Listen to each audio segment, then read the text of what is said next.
Boa noite. Boa noite para você. O nosso núcleo de jornalismo investigativo teve acesso ao inquérito policial do caso da família encontrada carbonizada na Grande São Paulo. Trechos do depoimento mostram o relacionamento das suspeitas Karina e Ana Flávia, presas pelo assassinato. Dias antes do crime, Karina Ramos pesquisou na internet o local onde foram encontrados os corpos do casal Flaviana e Romuyuki e o filho deles, Juan, em São Bernardo do Campo. Para a polícia, o fato reforça a suspeita de que a ação teria sido premeditada. No depoimento, o delegado pergunta a Karina se ela conhecia a região onde o carro foi encontrado. Ela diz que lá tem um centro memorial e que as pessoas pagam para nadar em cachoeiras. O delegado insiste, diz que a estrada do Montanhão é gigante e quer saber se ela já procurou na internet o local exato. Karina confirma que sim. Depois diz que foi várias vezes ao local. Fontes ouvidas pelo jornalismo da Record disseram que Karina Ramos pesquisou, inclusive, o histórico dos policiais envolvidos na investigação antes de ser presa. Ela também teria tentado manipular a esposa, Ana Flávia, nos depoimentos e ainda demonstrou frieza com as mortes. Nesse trecho, o delegado pergunta se as duas combinaram uma versão. Karina responde que orientou a companheira a pensar nas filhas porque ele iria matar todo mundo. Ela se referia ao primo Juliano Ramos Júnior, um dos 5 suspeitos do crime. Karina também é perguntada sobre ter empurrado Ana Flávia e ter demonstrado raiva da companheira. Ela explica que quando a prisão foi decretada estava nervosa e que não queria ninguém por perto. Ela só pensava nas filhas dela. Para este psiquiatra forense, os depoimentos expõem o perfil criminal de Karina. Demonstra planejamento passo a passo de como iria ocorrer o crime e especialmente que a pessoa teve tempo suficiente para rever, repensar, arrepender e desfazer-se de o plano. Veja agora outros destaques do dia. Passageira grava assédio de motorista por aplicativo. Polícia Federal alerta para possível atentado contra ministros do Supremo.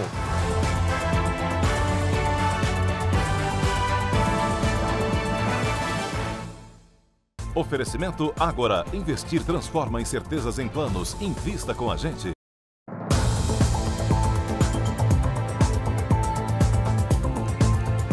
Um estelionatário foi preso em São Paulo, suspeito de ter enganado pelo menos 40 mulheres em 6 estados. As vítimas do falso Dom Juan eram sempre mulheres solteiras ou viúvas com idade entre 55 e 70 anos e uma das vítimas perdeu R$300 mil. Um homem galanteador e de muitas promessas. Carlos Antônio Pitaluga Alves tem 62 anos. Ele se apresenta como piloto de avião, logicamente, como todo estelionatário, tem uma ótima conversa.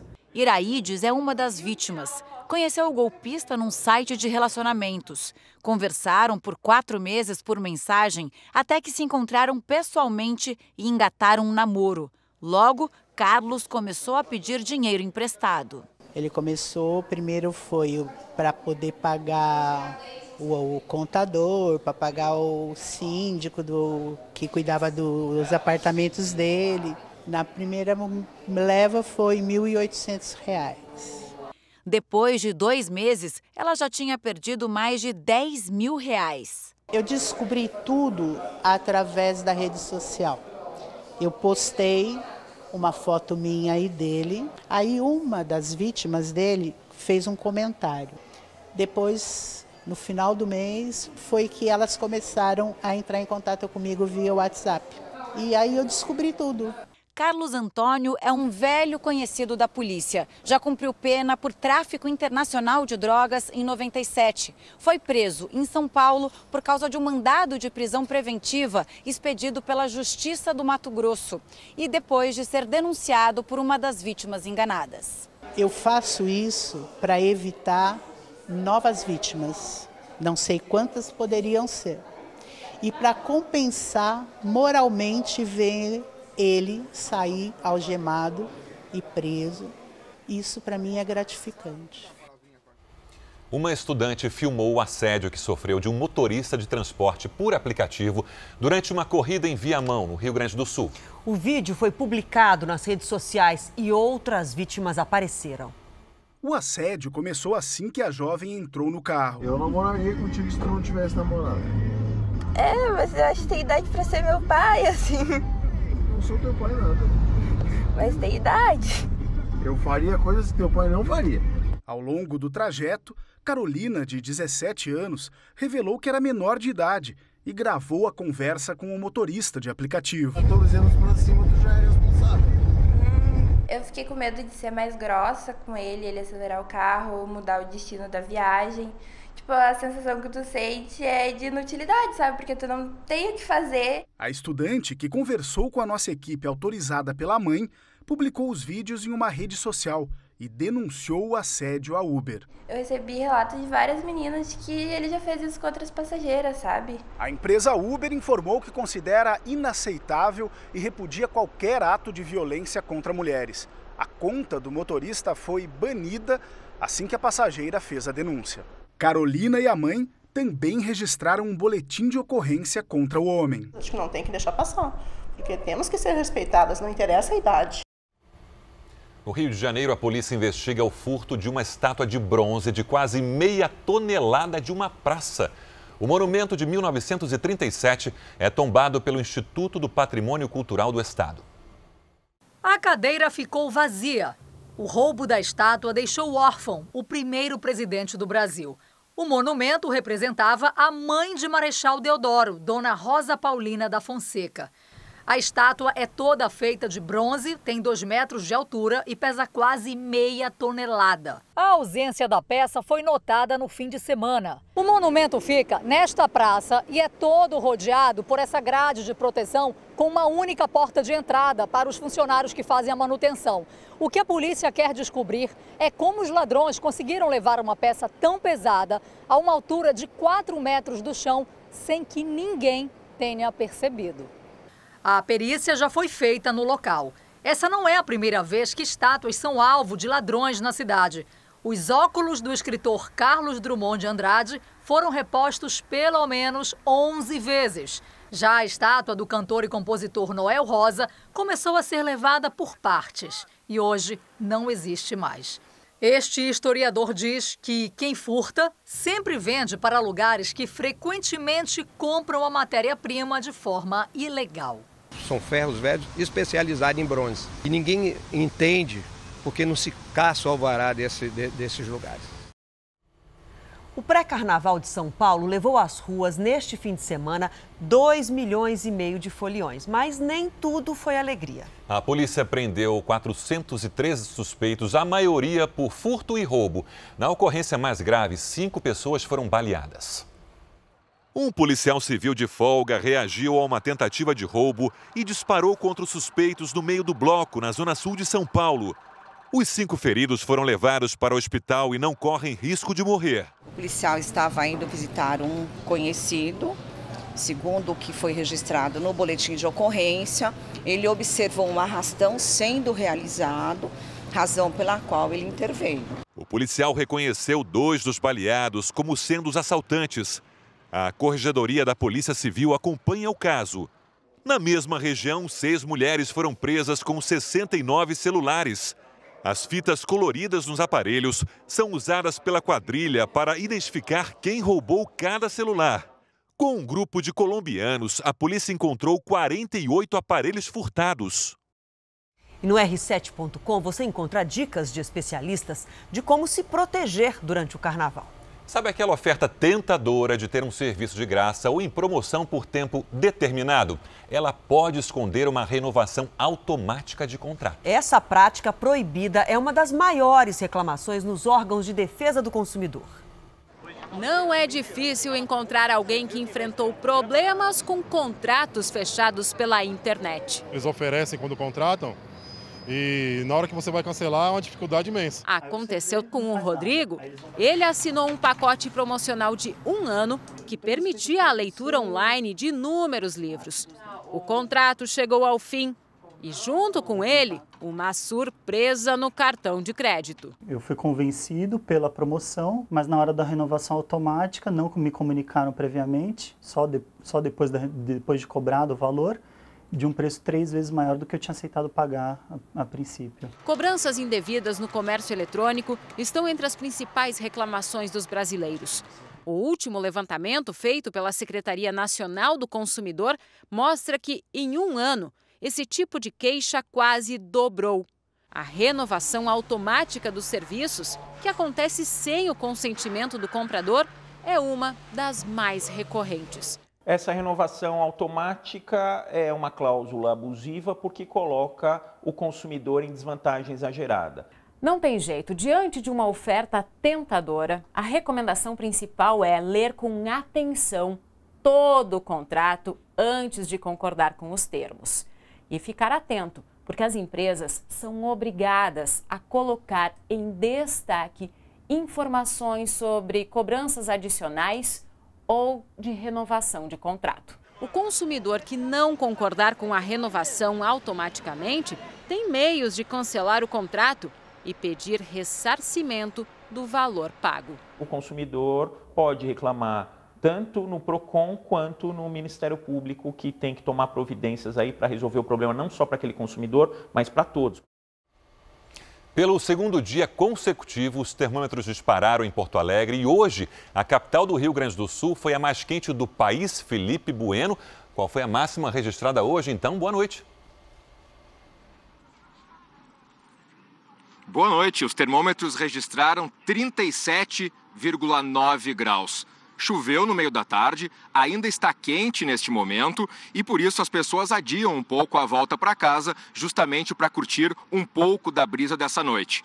O calorão desta segunda é também recorde na cidade, sendo a maior temperatura registrada no mês e no ano.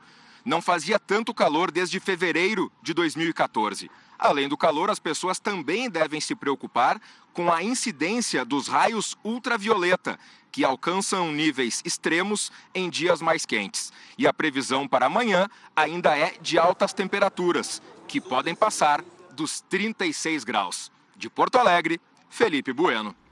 Obrigado, Felipe. Obrigada. Nosso assunto agora é o coronavírus. O Brasil tem 3 casos suspeitos do vírus. São 2 em São Paulo e 1 no Rio Grande do Sul. O Ministério da Saúde informou que já foram descartados 45 casos em todo o país. E hoje os brasileiros resgatados da China passaram por mais um exame. Os técnicos do Laboratório Central de Goiás, o LACEN, colheram uma segunda amostra das 58 pessoas confinadas na base aérea de Anápolis. O resultado do primeiro exame, feito logo na chegada dos repatriados da China, deu negativo. Ninguém do grupo apresentou qualquer sinal do coronavírus. O laudo do segundo exame deve sair em 72 horas. E qualquer que seja o resultado, uma terceira e última amostra vai ser colhida antes do fim da quarentena. É um protocolo de segurança, né? Então, o período de incubação vai no máximo até 14 dias, mas o Ministério já colocou que seriam 18 dias de quarentena e 4 dias de segurança. Os brasileiros e parentes chineses, entre eles 7 crianças, chegaram à base de Anápolis, em Goiás, no dia 9 de fevereiro. E devem continuar isolados, junto com a equipe médica e a tripulação dos aviões de resgate, até o dia 27 deste mês. Vamos aos números mundiais da doença. A Organização Mundial da Saúde confirmou que já são mais de 71.300 casos de coronavírus registrados em 26 países. 1.776 pessoas morreram. A morte mais recente foi do diretor do hospital de Wuhan, onde o surto começou. Mais de 32 mil médicos foram chamados pelo governo chinês para tratar os pacientes em Hubei. No caos da falta de máscaras, a população improvisa. Uma fábrica capaz de produzir 250 mil máscaras por dia deve ser construída até o fim da semana. Muitas regiões já enfrentam escassez de produtos. Em Hong Kong, um grupo armado roubou centenas de rolos de papel higiênico. Aqui nos Estados Unidos, 467 pessoas estão em observação por suspeita de coronavírus em 42 dos 50 estados americanos. Hoje, o número de casos confirmados da doença mais que dobrou por aqui. saltou para 29. Os novos casos são de 14 americanos que estavam isolados no navio cruzeiro contaminado atracado no Japão. Eles foram resgatados pelo governo americano e desembarcaram hoje cedo nos Estados Unidos, junto com outros 314 americanos que ficarão em quarentena. E nós vamos agora ao Japão falar com a nossa correspondente Cíntia Godoy. Bom dia para você aí, Cíntia. O maior número de casos no Japão continua sendo nesse navio que nós acabamos de mostrar na reportagem?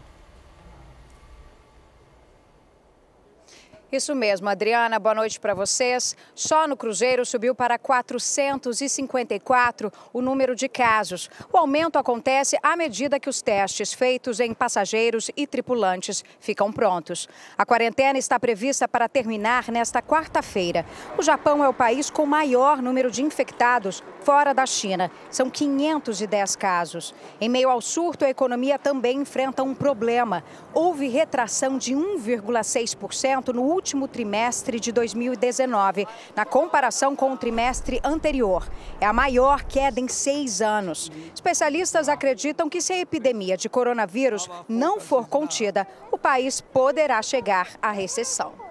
O governo pede que a população evite aglomerações desnecessárias para conter a propagação da doença. O imperador Naruhito cancelou a tradicional saudação de aniversário feita ao público, que aconteceria no próximo domingo. Adriana, Sérgio. Obrigada, Cíntia. E você vai ver a seguir, presidente Bolsonaro diz que o governo federal vai reduzir os concursos.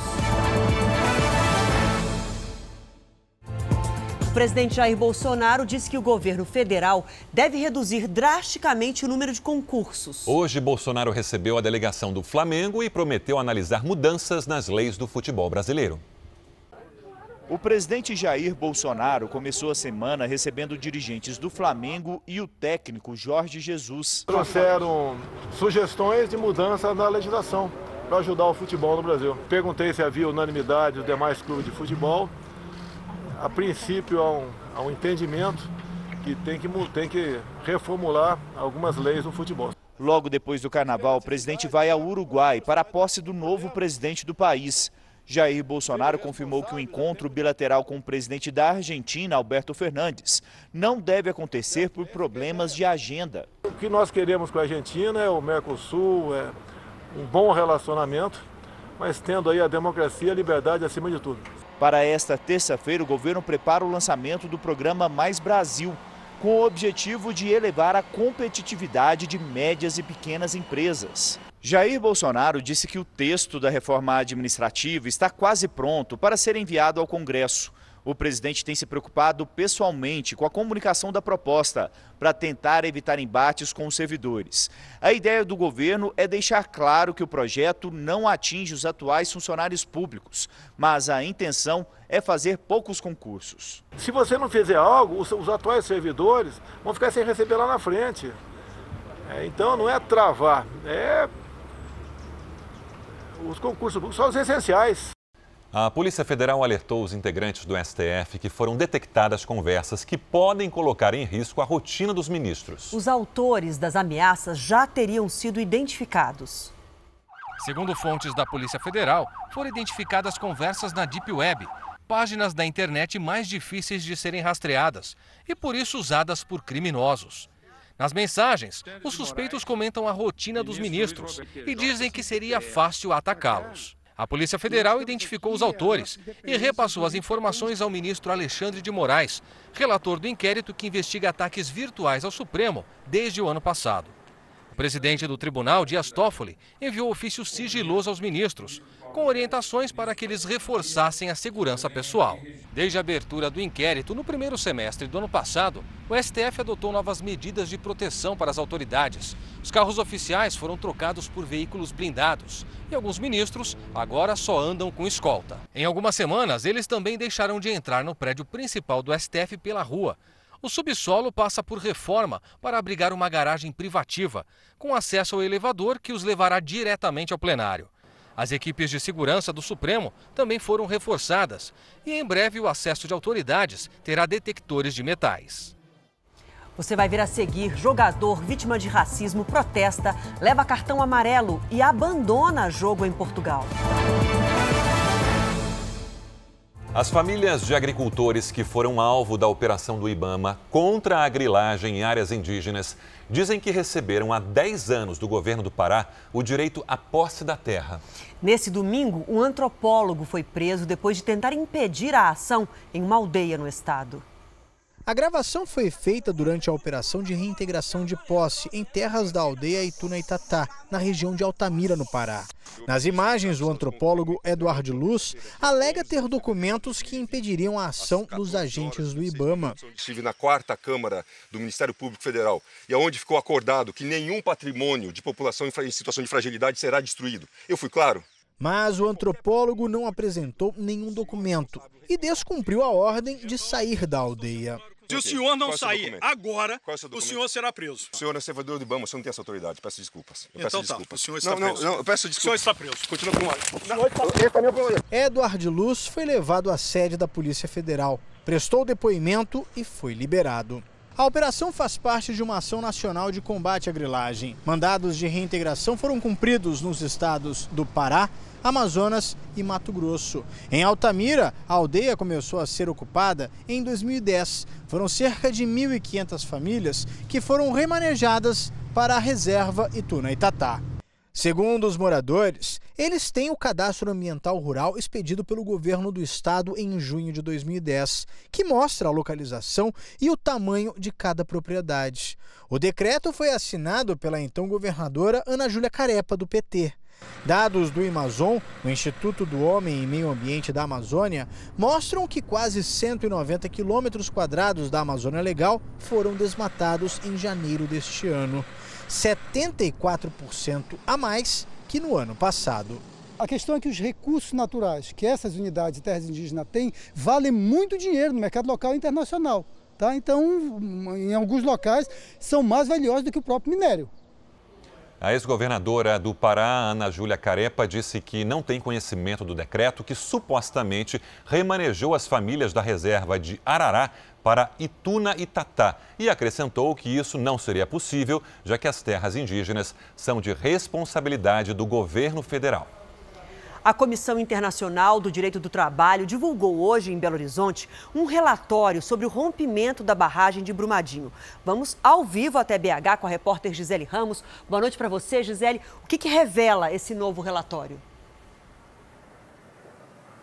Ei, Adriana, boa noite para você, boa noite a todos. Apesar dos números oficiais apontarem 270 mortos, o relatório da Comissão Internacional do Direito do Trabalho conta 2 bebês de 2 grávidas. A mineradora Vale não reconhece os bebês como vítimas e contesta todos os pedidos de indenização referentes às crianças. O documento, com 44 páginas, traz ainda recomendações para reduzir os danos causados pelo desastre. De Belo Horizonte, Gisele Ramos. Obrigada, Gisele. E olha, depois do calorão, veio um refresco com a chuva forte em partes do Sudeste e também na fronteira do Rio Grande do Sul com a Argentina. Hora de falar com a Lidiane. Boa noite para você, Lid. Esses temporais atingem outras áreas nas próximas horas? Sim, atingem sim. Adriana, Sérgio, boa noite para vocês, para quem nos acompanha. Olha só, principalmente o interior do Rio Grande do Sul. Isso porque uma frente fria segue do sul para o sudeste. Nas áreas vermelhas que vamos ver agora no mapa, tem alerta para ventanias com possibilidade de formação de tornados. Aquelas nuvens em forma de funil que tocam o chão. Nas áreas amarelas, o risco é menor. Agora, tornado chega com força para provocar estragos? Olha, com uma força razoável, viu, Adriana? São rajadas com mais de 100 km por hora, que são suficientes para destelhar casas, provocar queda de árvores e também danificar plantações. A quantidade de chuva mesmo não deve ser elevada e, por isso, o risco para deslizamentos é baixo. No Sudeste, em Goiás, chance de granizo, trovoadas e rajadas de até 60 km por hora. Nos outros estados do Centro-Oeste, no Norte e no Nordeste, chuva rápida. Mesmo com chuva, faz calor em todas as capitais. Em Cuiabá e no Rio de Janeiro, máxima de 34 graus. Em Salvador, 31. Tempo delivery? Vamos. Nem sempre o noticiário da chuva permite que a gente atenda aos pedidos. Verdade. Mas hoje vamos lá, é o Giovanni de Ilhéus, na Bahia, que quer previsão personalizada para ele. Agora, olha só, Giovanni, a semana vai ser bem quente por aí com aquele chuvisco rápido. Amanhã máxima de 31 graus. Boa Vista deve ser a capital mais quente do país, com 37. E em São Paulo, a semana continua com sol, calor e pancadas à tarde. Amanhã, 32 graus. Verão com cara de verão, né? Isso. Até amanhã. Até amanhã, Adri. O Atlético Mineiro afastou o funcionário que se vestia de mascote do time. O Galão, como é conhecido, foi protagonista de um episódio apontado como machista. Tudo aconteceu quando Diego Tardelli, novo reforço do Atlético, era apresentado à torcida junto com o time feminino no intervalo do jogo contra a Caldense no Mineirão. De repente, o mascote pega a mão da zagueira Vitória Calhau e pede para ela dar um giro e mostrar o corpo. Logo, as imagens foram parar nas redes sociais e muitos internautas criticaram o ato, chamando o mascote de machista. Diante da repercussão negativa, o clube se manifestou. Em nota, o Atlético comunicou o afastamento do funcionário e pediu desculpas à jogadora, a todo o elenco feminino e também aos torcedores. A imprensa portuguesa destacou hoje mais um caso de racismo no futebol europeu. Dessa vez foi no jogo Vitória de Guimarães e Porto. O atacante francês Marregá, naturalizado malinês, fez o segundo gol do Porto no jogo e comemorou mostrando a cor da pele para os torcedores do Vitória, que durante a partida hostilizaram o atleta com insultos racistas. Marregá colocou na cabeça uma cadeira que foi jogada pela torcida e recebeu cartão amarelo pela atitude. Inconformado, resolveu deixar o campo. Os jogadores tentaram impedir, de nada adiantou e o atacante foi embora do jogo. O Jornal da Record termina aqui. A edição de hoje na íntegra e também a nossa versão em podcast estão no Play Plus e em todas as nossas plataformas digitais. E à 00:30 tem mais Jornal da Record. Fique agora com a novela Amor Sem Igual. Vamos seguir essa semana juntos. A gente volta a se encontrar amanhã. Até lá. Boa noite e até amanhã.